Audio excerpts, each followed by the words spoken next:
जय श्री कृष्णा मित्रों, स्वागत है आप सभी का आज के एक और नए वीडियो में। प्रिय मित्रों, आज हम आपको एक कथा श्रवण करा रहे हैं जो सुनने मात्र से आपके जीवन में सुख संपत्ति और धन की वर्षा होगी। तो चलिए कथा को प्रारंभ करते हैं। भक्तों, आज हम आप सभी को एक बहुत ही दुर्लभ एवं महत्वपूर्ण कथा सुनाते हैं। इस कथा को आप लोग बड़े ही प्रेम और श्रद्धा से प्रसन्न चित्त मन के साथ सुनिए। एक दिन की बात है, शाम का समय था। भगवान शिव और माता पार्वती कैलाश पर्वत पर बैठे हुए थे।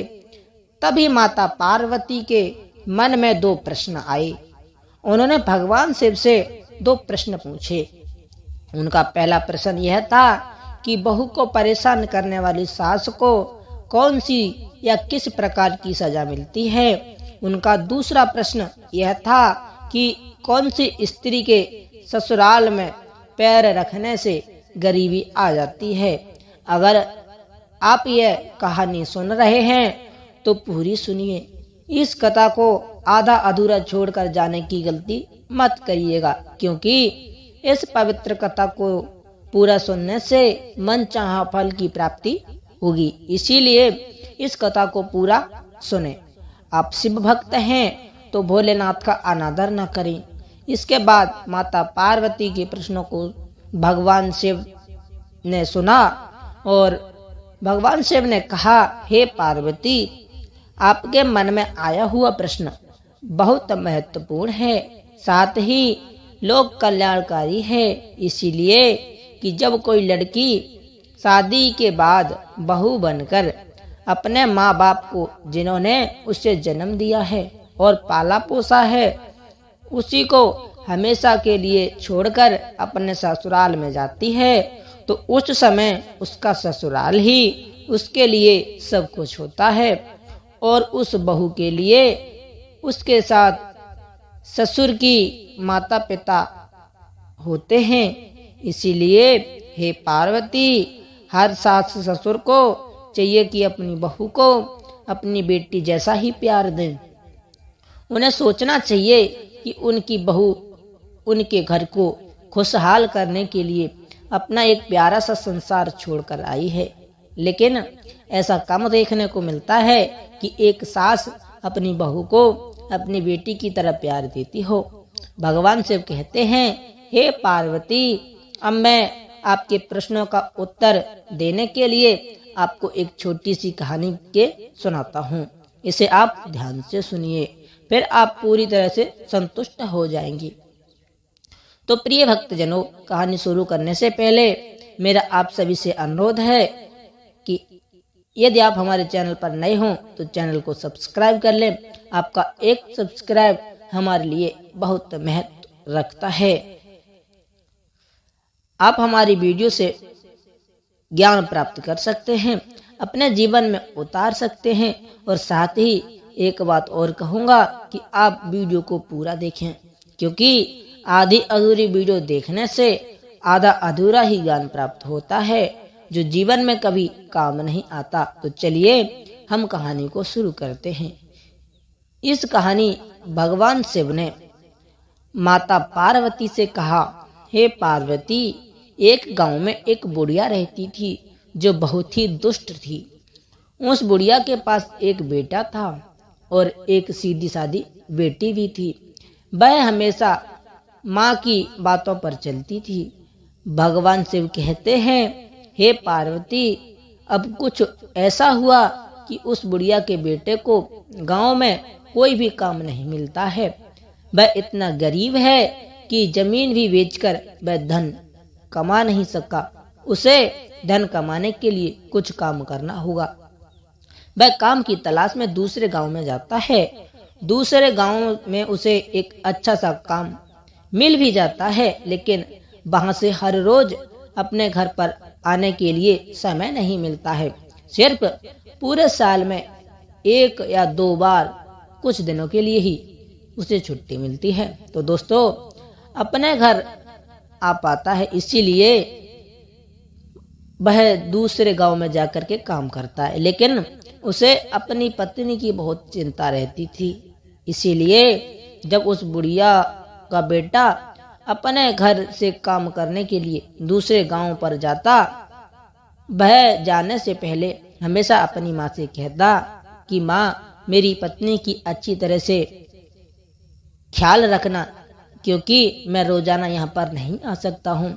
फिर बेटे की बात को सुनकर के वो बुढ़िया कहती थी कि हाँ बेटा, तुम बिल्कुल भी चिंता न करना, मैं तुम्हारी पत्नी का अच्छे से ख्याल रखूंगी, उसे कोई भी कष्ट नहीं मिलेगा। तुम बेफिक्र होकर के दूसरे गांव में काम करने के लिए जा सकते हो।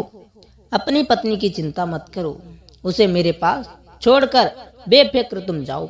भगवान शिव कहते हैं कि हे पार्वती, ऐसे ही अपने बेटों को झूठा आश्वासन देकर और उसे घर से दूर भेजकर वह बुढ़िया फिर बेटे के जाने के बाद वह अपनी बहू को बहुत परेशान करती थी। इस तरह समय धीरे धीरे बीत रहा था। वह बहू अपनी सास के आलोचना सुनकर भी चुप रहती थी। चाहे सास बहू को कितना भी कुछ कहती थी, वह जितना भी चिढ़ाती थी, लेकिन कभी भी वह बहू उसे जवाब नहीं देती थी, क्योंकि वह बहुत ही संस्कारी थी और अपनी सास को अपनी माँ जैसा प्यार देती थी। फिर धीरे धीरे समय बीत गया। एक दिन उस बुढ़िया का बेटा छुट्टी पर आया। वह 2 दिन तक घर पर रुका, लेकिन उसकी बहू ने किसी तरह की कोई शिकायत नहीं की। फिर इस प्रकार छुट्टी पूरा करने के बाद में जब वह बुढ़िया का बेटा काम के लिए दोबारा जाता है, तो जाने से पहले अपनी माँ से कहता है, माँ, हमारी पत्नी का ख्याल रखना, यह बहुत ही अच्छी है, आपको बहुत ही प्यार करती है, क्योंकि मैं रोजाना यहाँ पर नहीं आ सकता। फिर बेटे की बात को सुनकर के वह बुढ़िया कहती है, ठीक है बेटा, तू चिंता मत कर, मैं तेरी पत्नी का बहुत ख्याल रखती हूँ और आगे भी रखूंगी, क्योंकि यह तेरी पत्नी नहीं, मेरी बेटी भी है। भगवान शिव कहते हैं, हे पार्वती, इस प्रकार बेटे के घर से जाने के बाद वह बुढ़िया का ही राज था। अब बहू को संभालती कहाँ थी, वह तो उसे जितना हो सके उतना सताना शुरू कर देती थी। खुद पैर फैलाकर बैठ जाती और अपनी बहू से घर और खेत का सारा काम करवाती थी। उसे सुबह जल्दी उठा देती थी। उसके बाद घर का सारा काम जैसे खाना पकाना, बर्तन मांजना, पानी भरना आदि काम करवाती है। इसके बाद कभी जंगल से लकड़ियां लाने के लिए भेजती है। पूरे दिन वह बहुत ही मेहनत का काम करती है।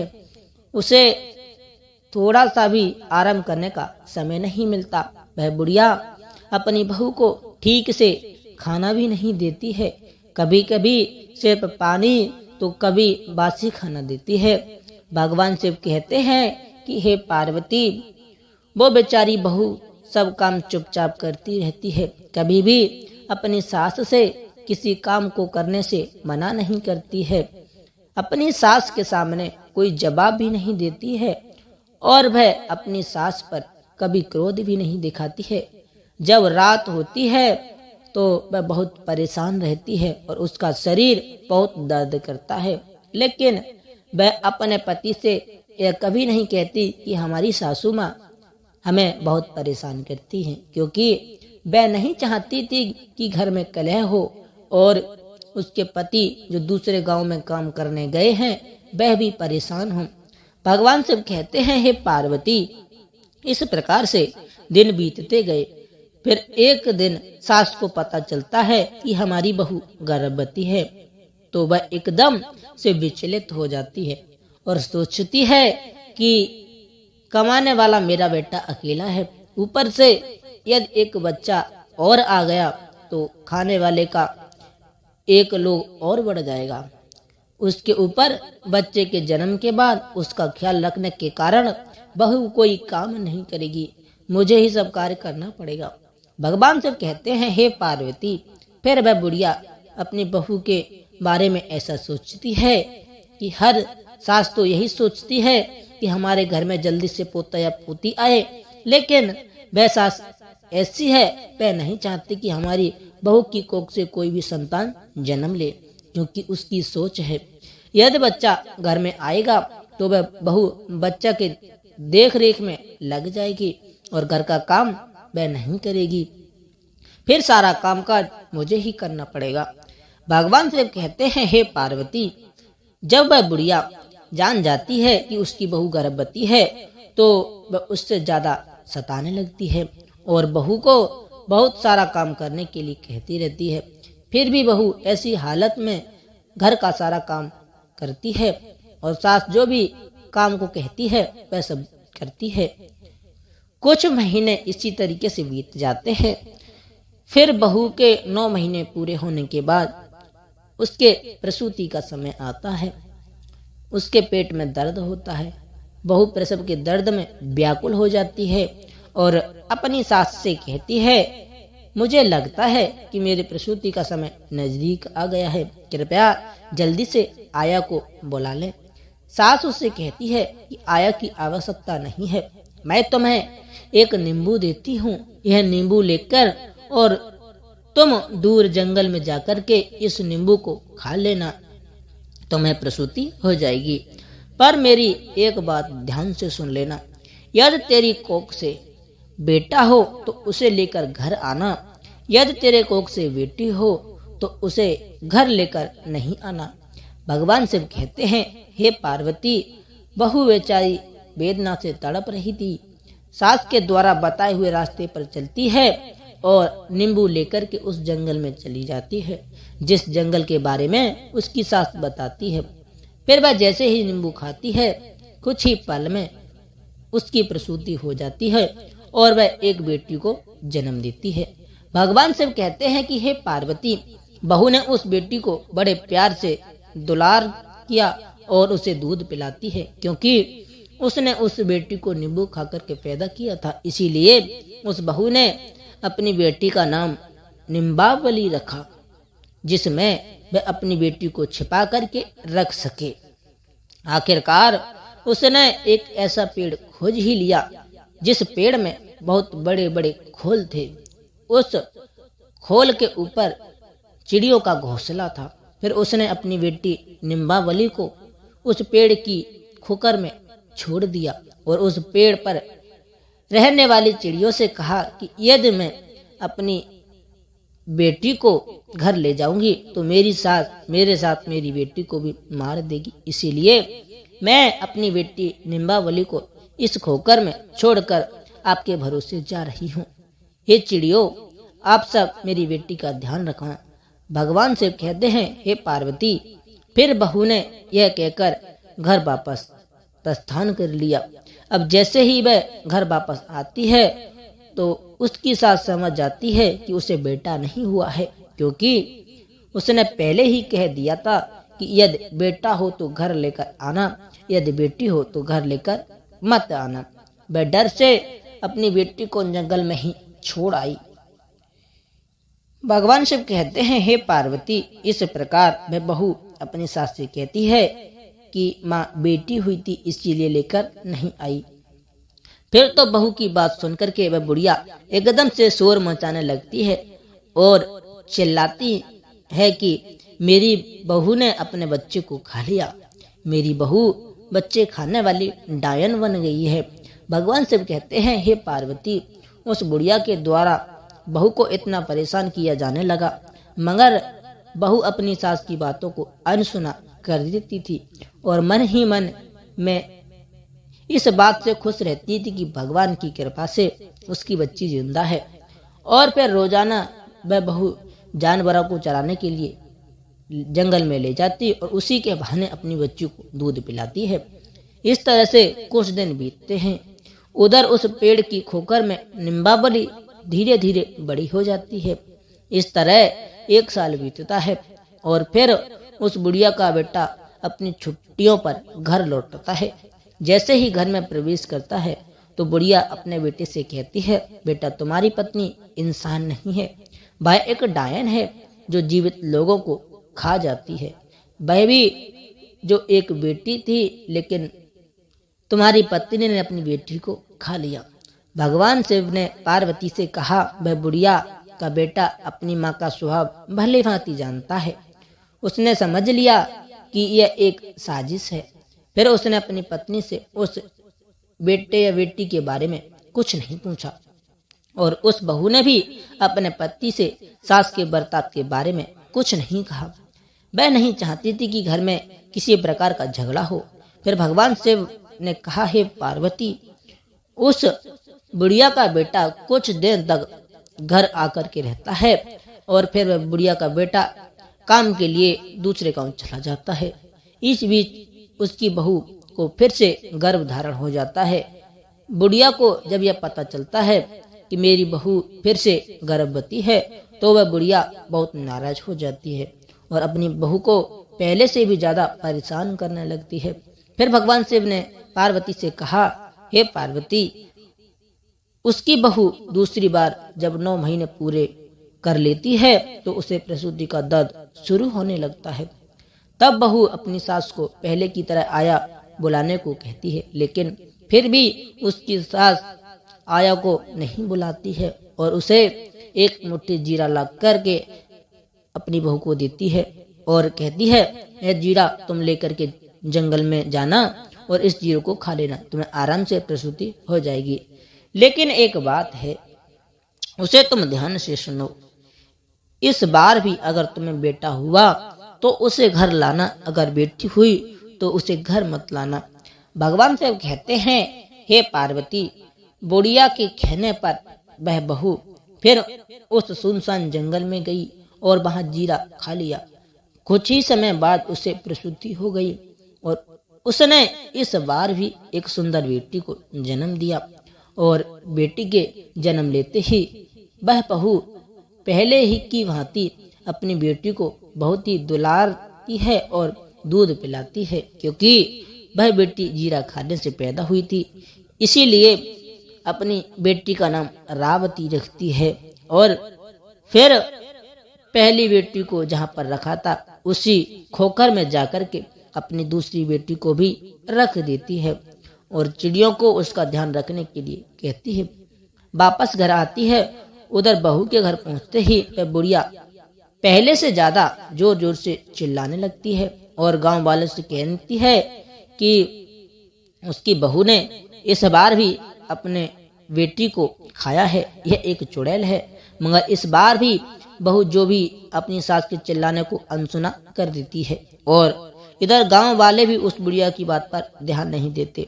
भगवान शिव कहते हैं, हे पार्वती, अब कुछ दिनों के बाद लगभग 1 साल और खत्म होता है।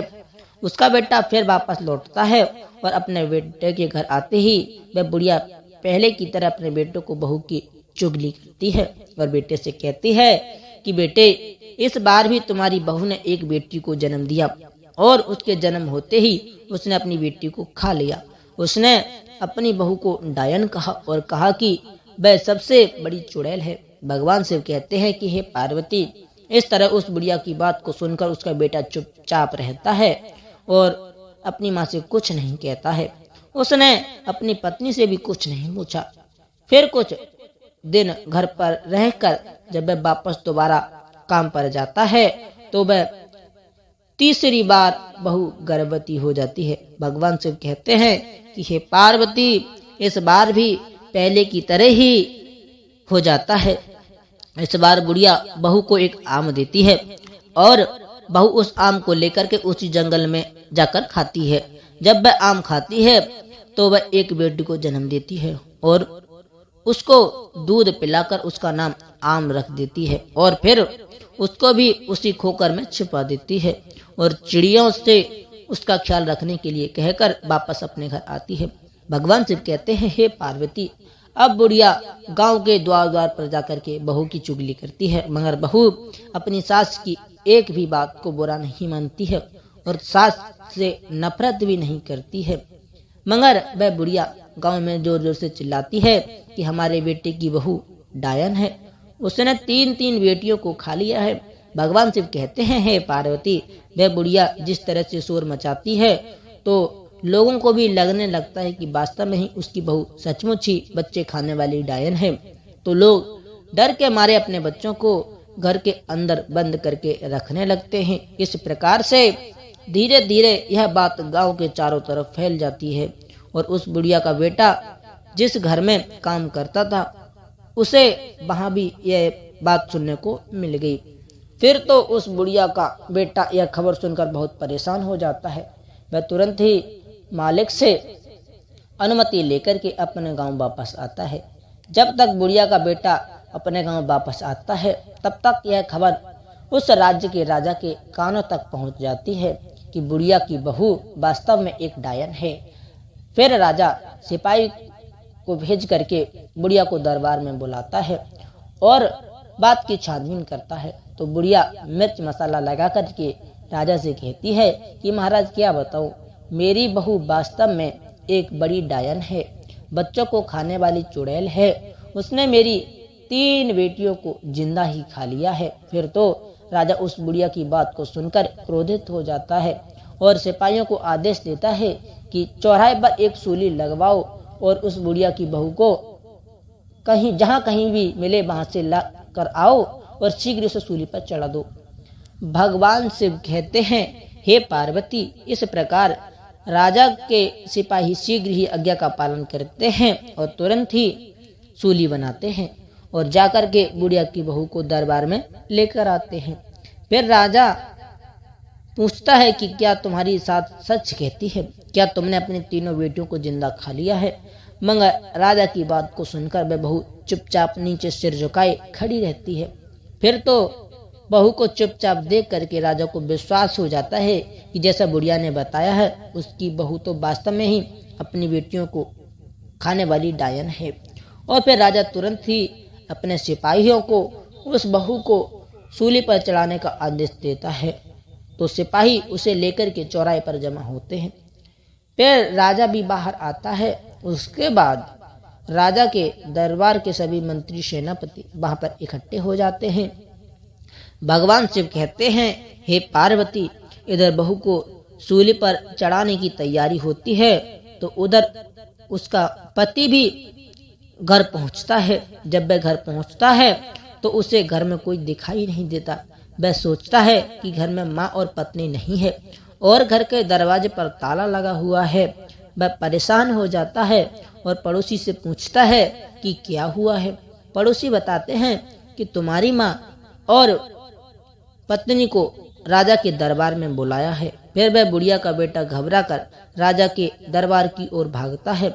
वहां पहुंचकर उसे पता चलता है कि उसकी पत्नी को सूली पर चढ़ाने के लिए चौराहे पर ले जाया गया है।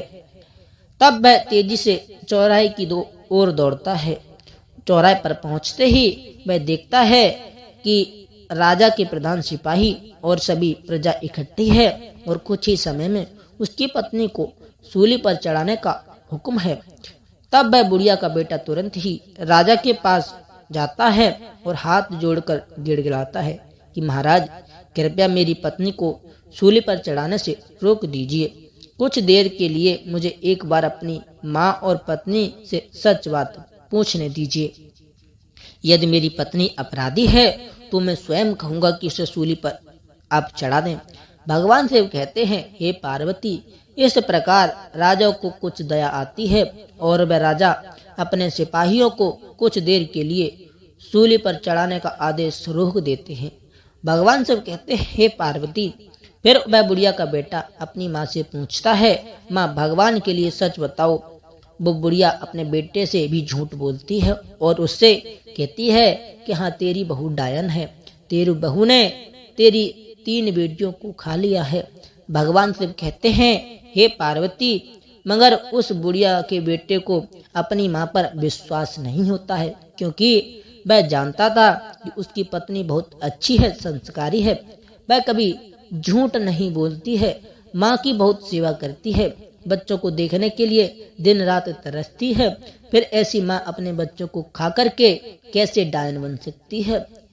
फिर ऐसा सोच करके उस बुढ़िया का बेटा अपनी पत्नी को कसम देकर पूछता है कि तुम बताओ, मुझे सच क्या है, मुझसे झूठ न बोलना।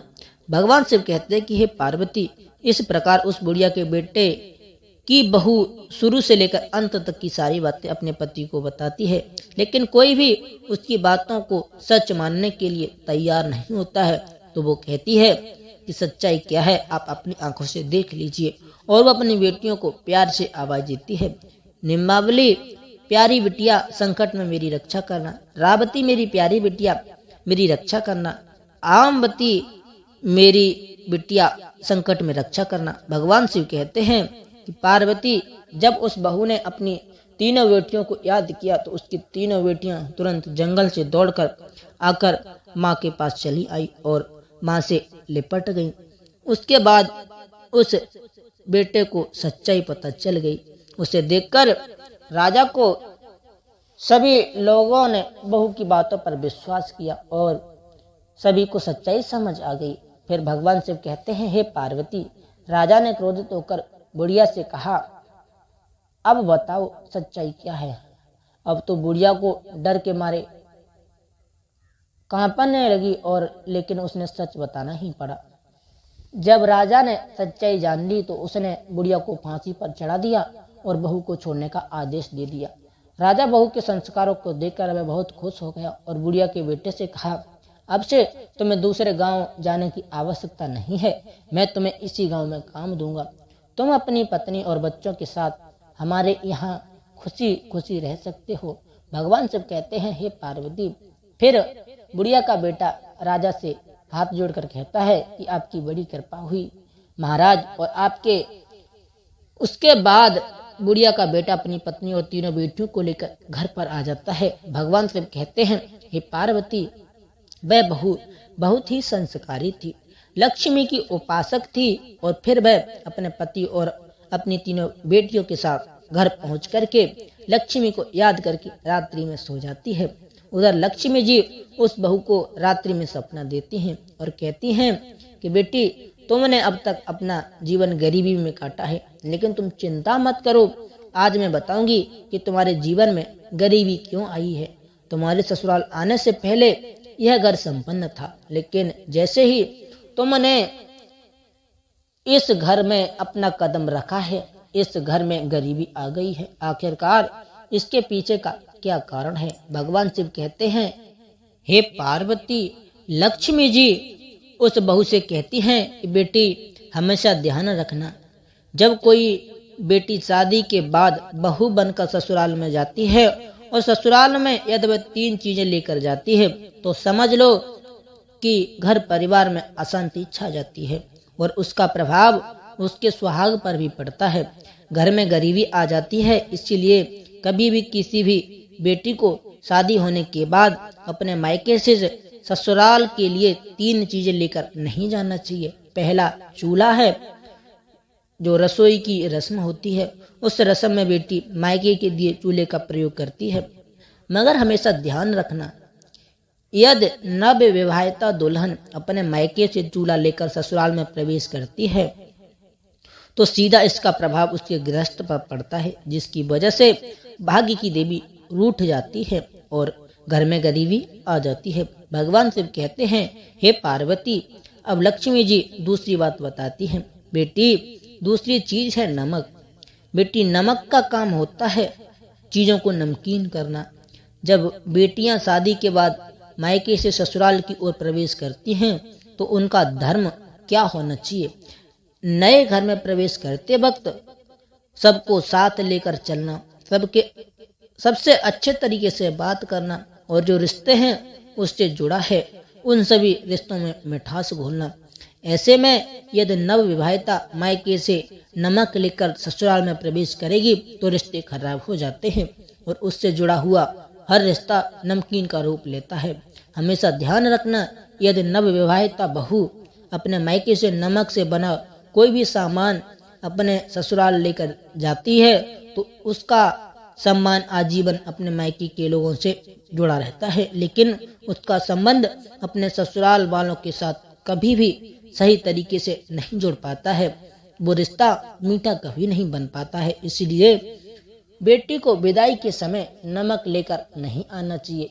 भगवान शिव कहते हैं, हे पार्वती, अब लक्ष्मी जी तीसरी चीज उस बहू को बताती हैं। बेटी, लक्ष्मी जी कहती हैं, बेटी, तीसरी चीज है अचार।